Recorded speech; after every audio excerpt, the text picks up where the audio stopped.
कि मालिश करने वाले बस एमएलए बन पाएंगे, जो करें हजामत बढ़िया वे मंत्री बन जाएंगे, जो करें हजामत बढ़िया वे मंत्री बन जाएंगे, कतरे जो बाल झटापट मुख्यमंत्री कहलाएगा, कतरे जो बाल झटापट मुख्यमंत्री कहलाएगा, मुंडे लाखों सर जिसने वो पीएम बन जाएगा, मुंडे लाखों सर जिसने वो पीएम बन जाएगा, कैंची उस तरह की झंडे में चमकार देखना, जब नाइयों की बनेगी सरकार देखना।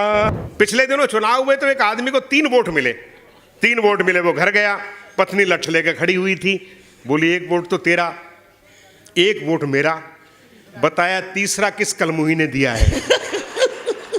अगला संकट में पड़ गया। अच्छा, एक आदमी को तो सिर्फ 2 ही वोट मिले, 2 ही वोट मिले। वो सीधा जो है घर नहीं पहुंचा, थाने गया, थानेदार को बोला एफआईआर दर्ज करो और मेरे को जेड सिक्योरिटी चाहिए। थानेदार बोला काहे की जेड सिक्योरिटी चाहिए, वोट तो 2 मिले हैं। बोला 2 वोट मिले हैं इसलिए तो जेड सिक्योरिटी चाहिए। थानेदार बोला क्या मतलब? बोला मतलब यही है कि सारा का सारा शहर मेरे खिलाफ है। वाह, बहुत अच्छे भाई, वाह वाह यार, नया दर्शन है, वाह अरे वाह मंजीत भैया। ज्यादातर लोग ऐसा, उनकी ड्यूटी लगी हुई है, इलेक्शन में कई लोग बैठे हैं, सरकारी कर्मचारी हैं, ड्यूटी होगी। आप जानते हैं कि वोट जब डालने जाते हैं तो एक पोलिंग ऑफिसर नाम बोलता है, एक स्याही लगाता है। तो जब वो स्याही लगाने लगा पोलिंग ऑफिसर, तो वोटर ने पूछ लिया भाई ये स्याही कितने दिन तक रहती है? स्याही लगाने वाला बोला 6-7 हफ्ते तो रहती है। बोला फिर उंगली छोड़, तू मेरे सर पे लगा दे, और हफ्ते डाई कराने जाना पड़ता है। तो हर आदमी अपने अपने हिसाब से, अपने अपने फायदे नुकसान के हिसाब से काम करता है। अच्छा, ये हमारे विधायक महोदय बैठे हैं, मोदी जी बड़ी शुद्ध हिंदी में बात करते हैं, बड़ी बढ़िया हिंदी बोलते हैं, गुजराती हैं, और हिंदी का उन्होंने सम्मान किया है बहुत ज़्यादा। और मैं बताऊं, वो उन्होंने खुद ही बताया कि उन्होंने हिंदी सीखी कैसे। मोदी जी ने बताया कि मैं चाय बेचते बेचते हिंदी सीख गया। आपने पढ़ा होगा, सुना होगा। द्विवेदी जी वो बोले मैं चाय बेचते बेचते हिंदी सीख गया। भाई इसमें क्या खास बात है? आधा पंजाब दारू पी पी के अंग्रेजी सीख गया।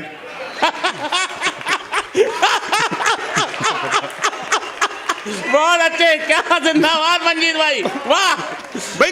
कोई खास और नई बात है तो बताओ, पुरानी बात कर रहे हो। अरे वो 2014 में जब चुनाव हुए और भारतीय जनता पार्टी की सरकार बनी, तो वो चाय पिलाई उन्होंने खूब, नमो टी स्टॉल करके चाय पीजिए। मोदी जी कभी चाय बेचा करते थे, खूब फ्री में चाय पिलाई। तो शराबी पड़ा हुआ था परले किनारे में। बोला ये मोदी जी अगर 7-8 दिन किसी शराब के ठेके पे भी काम कर लेते तो इनका क्या बिगड़ जाना था? ताली वाली आप बजा दीजिए मस्ती से जुड़ जा के। अच्छा है भाई। तो देखिए, हर आदमी अपने अपने फायदे की सोचता है, अपना लाभ जहां देखता है वहीं सोचता है। वो समाचार छपा अखबार के अंदर कि मंगल ग्रह पे बर्फ भी है और पानी भी है। आपने भी पढ़ा होगा कि मंगल ग्रह पे बर्फ भी है, पानी भी है। एक शराबी बोला दारू और नमकीन तो यहीं से लेके जानी पड़ेगी। तो अपनी अपनी स्थितियां। लेकिन मैं तो साहब यही कहूंगा कि शराब बुरी चीज है, आओ इसे खत्म करें। वाह वाह, क्या संकल्प है। शराब बुरी चीज है, आओ इसे खत्म करें। हाँ, देखो सही संदेश कविता में होना चाहिए। शराब बुरी चीज है, आओ इसे खत्म करें। 1 बोतल तुम करो, 1 बोतल हम करें, 1 बोतल हम करें। अच्छा, अपनी अपने सोच के हिसाब से चलता है। भी मेरा मतलब ये 1 बोतल तुम फोड़ो, 1 मैं फोड़ूं, 1 नाली में तुम बहाओ, 1 मैं बहाऊं, ये सारे के सारे वहीं पहुंचते हैं जहां ये पहुंचे हुए हैं। इसीलिए कहते हैं बहुत पहुंचे हुए लोग रहते हैं। अरे ये खास देखी चीज़, ये उत्तर प्रदेश है, मैं तो हरियाणा का रहने वाला हूँ साहब। अब आपके यहाँ मित्र के हिमांशु कांडपाल हैं। हाँ, कर्नल हिमांशु कांडपाल। कर्नल हिमांशु कांडपाल है, हमारे पास गोपाल कांडा है। ये कांडों को पालते हैं, वो कांड करता है। तो ये अलग अलग अंतर है साहब। अब आपके यहाँ योगी जी है, हमारे पास राम रहीम है। वो हमारे मित्र जो हैं वो सुरेश अवस्थी हैं, वो कहा करते हैं कि साहब जो है हमारे उत्तर प्रदेश के लोग हैं, बाबा बनाते हैं, उनको सम्मान करते हैं और मुख्यमंत्री बना देते हैं। हरियाणा के लोग जो है वो बाबा बनाते हैं तो जेल में जाते हैं। मैंने उनको बताया, मैं कहा ये एक अंतर है मूलभूत। तुम्हारा जो मुख्यमंत्री है उसका जो है रोमियो स्क्वाड से वास्ता है। अगर उसके पास कोई हनीप्रीत होती तो वो भी वहीं होता। ये चीज़ों का अंतर है, मूलभूत चीज़ें नहीं होती तो समस्या जो है वो खड़ी रहती है। मैं आपको इस समय की सीमा है और लोग हैं, मैं आपको एक रचना सुनाता हूँ और एक आज मैं भाई गीत सुनाऊंगा। कैलाश गौतम जी की स्मृति में कार्यक्रम है। स्वागत। और जो भी कवि है वास्तव में वो किसी भी रस में लिखे, वो मूलतः गीतकार होता है। और मैं एक गीत मेरा पढ़ने का मन है, वो आपको सुनाऊंगा बाद में। हास्य के लिए सुनाने के लिए बहुत कुछ है, कोई दिक्कत नहीं है। मैं 21 बार दुबई गया हूँ साहब। मैं हमारे जो वहाँ आयोजक थे उनकी इसी साल जो है वो स्वर्ग लोकवासी हुए, भरत भाई शाह उनका नाम था। मुझे बताया करते थे, मुझे बोले देखो महात्मा गांधी गुजरात से, सरदार पटेल गुजरात से, नरेंद्र मोदी गुजरात से। मैंने कहा आसाराम बापू जो है वो कौन सा इलाहाबाद का है? भाई वो भी तो गुजरात का ही है। बहरहाल मैं एक रचना जोड़ता हूँ आपको। देखिए किसी ज़माने में जब ये खालिस्तान की डिमांड चली थी, गोरखालैंड, बोडोलैंड, खालिस्तान की डिमांड चली थी, तो ये छोटी छोटी मांगे हैं, लोग जानते नहीं स्थितियाँ क्या। तो मेरा एक मित्र हुआ करता था, नाई का काम करता था, उसका परिवार, वो बोला मंजीत भाई कुछ लिखो ना इस पे, को हास्य की रचना लिखो। तो मैं सोचता रहा, बोला हमारे पे बनाकर लिख दो भाई, हम तो देश के लिए हमेशा काम करने वाले लोग रहे, हमसे हास्य बना के लिखो। मैं उस समय नहीं लिख पाया, लेकिन पिछले दिनों उसकी मृत्यु हुई तो मुझे लगा कि भाई ये जो छोटी छोटी मांगे हैं वही इंगित करके देखो कि अगर नाइस्तान की डिमांड करें तो क्या क्या नियम होंगे, क्या कायदे होंगे, क्या कानून होंगे, कौन उस देश में रह पाएगा। ये सारी स्थितियों को देखकर मैंने एक रचना लिखी, आप मजा लीजिएगा, आनंद के लिए है। ये कैसे चमकेगी ये, कैसे चमकेगी ये उस्तरे की धार देखना, कैसे चमकेगी ये उस्तरे की धार देखना, जब नाइयों की बनेगी सरकार देखना, कैसे चमकेगी ये। और देखिए क्या कायदे कानून होंगे कि बाल जो कम कटवाएं अपने दुश्मन कहलाएं, बाल जो कम कटवाएं अपने दुश्मन कहलाएं, उनके राशन कार्ड और लाइसेंस न बनने पाए, उनके राशन कार्ड और लाइसेंस न बनने पाए, जन्म मृत्यु शादी पर कानूनन बाल कटेंगे, कि जन्म मृत्यु शादी पर कानूनन बाल कटेंगे, दाढ़ी वालों के घर छापे हर रोज पड़ेंगे, सीमा में ना घुस पाएंगे, सरदार देखना जब नाइयों की बनेगी सरकार देख। ताली वाली बजा के मस्ती से आनंद से लो। सरकार देखना कैसे चमकेगी ये उस्तरे की धार देखना। आइए साहब बैठिए बैठिए बैठिए, स्वागत है आपका, कोई दिक्कत नहीं, मेरे को हाथ जोड़ने की जरूरत नहीं साहब। हाँ ये हाथ तो इधर ही जोड़ो, ये जो संस्था के लोग हैं, आपने चंदा दिया तो बल ये उल्टा जोड़ देंगे, नहीं दिया तो कहेंगे लेट क्यों आया था। अपना कोई लेना देना नहीं है इसमें। हम आपका स्वागत करते हैं बड़े सम्मान से, बड़े प्रेम से, बड़े प्यार से। और देखिएगा आप चलो यार देखिए, शहर के लोग पहली बार इतना बोलता हुआ सरदार देख रहे हैं।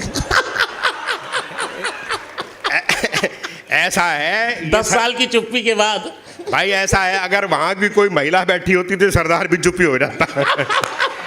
अच्छा अच्छा, क्योंकि संचालन जो है वो महिला नहीं पुरुष कर रहा है, वरना तो सरदारों की कमजोरी है। मनमोहन सिंह क्यों नहीं बोला? सही बात है भाई ये चक्कर है, महिला थी सम्मान करते हैं, फिर विदेशी महिला का सम्मान अतिरिक्त करना पड़ता है। अतिथि देवो भव, और देवी का तो और ज्यादा सम्मान करना पड़ता है, और आज तक किया जा रहा है। अगले की सारी वीडियो डालते, चुप रहता, बोलता नहीं कि मैंने कुछ कहा था। ये बांग्लादेश के मामले में तो खैर छोड़िए। आप देखिए, रेजर प्रयोग करने पर जुर्माना लगेगा भारी। ये नहीं है कि नाइयों के शासन में रहे और घर में चुपचाप जो शेव रेजर से बना लो, ऐसा नहीं हो सकता। रेजर प्रयोग करने पर जुर्माना लगेगा भारी, घर जाकर शेव करेंगे नाई केवल सरकारी, घर जाकर शेव करेंगे नाई केवल सरकारी, शेविंग साबुन उत्पादन सरकारी तंत्र करेगा, कंपनसेशन और फाइन का निर्णय वही करेगा, गंजों पर पड़ेगा टैक्स का दुगना भार देखना, जब नाइयों की बनेगी सरकार देखना। और जो जिनके सर पे बाल नहीं वो टोपी लगाकर धोखा देते हैं, उन पर ज्यादा टैक्स और लगेगा, सरचार्ज भी लगेगा। भाई जो सामने मुकाबला कर रहे हैं वो तो ठीक है, लेकिन जो उसको छुपाते हैं उन पर दुगना लगेगा। और देखिए अंतिम बंद देखिए इस कविता का है जी। अब सब जीएसटी भी, इनकम टैक्स भी, कई सारे टैक्स लगेंगे। और सुनो, उनकी तो जो है बेनामी संपत्ति के मामले में कुर्की भी हो सकती है। हाँ जी सर। नहीं बजा लीजिए। और देखिए कौन कौन क्या बनेगा। कोई नहीं, कोई महत्वपूर्ण बात है तो कर लो भाई। नहीं अभी वो 26 जनवरी आने वाली, क्या पता किसको पद्मश्री मिल रही हो, मैं खाम काट जाऊं बीच में आकर। समाचार दिया उन्होंने पद्मश्री पर, आधे घंटे बाद आप पलट कर फोन करें तो बोले तुमने उठाया नहीं, हमने दूसरे को दे दी। वाह वाह। तो भाई तालियां वालियां बजा लो मस्ती से, आनंद से।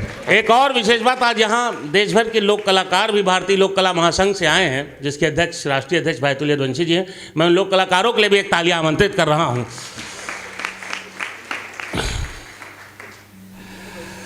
हाँ देखिए सर, बहुत अच्छे बहुत अच्छे। ये एमएलए कौन बनेगा, मंत्री कौन बनेगा सरकार में, मुख्यमंत्री, प्रधानमंत्री, ये देखिएगा। ये मालिश करने वाले बस एमएलए बन पाएंगे। सर ये पूरे देश के लिए है, कोई यूपी वालों का मामला नहीं है।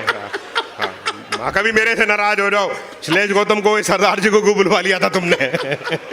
ये पूरे देश के लिए, पूरी व्यवस्था के व्यंग है। आप देखिए मजेदार, और आगे अगले वालों को देखेंगे तो और मजा आएगा आपको कि मालिश करने वाले बस एमएलए बन पाएंगे, जो करें हजामत बढ़िया वे मंत्री बन जाएंगे, जो करें हजामत बढ़िया वे मंत्री बन जाएंगे।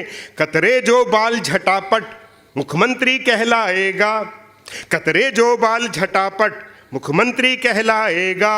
मुंडे लाखों सर जिसने वो पीएम बन जाएगा, मुंडे लाखों सर जिसने वो पीएम बन जाएगा। कैंची उस तरह की झंडे में चमकार देखना, जब नाइयों की बनेगी सरकार देखना रे यार, देखना कैसे चमकेगी ये उस तरह की धार, देखना जब नाइयों की बनेगी सरकार देखना। ताली वाली बजा दो, ये कविता खत्म।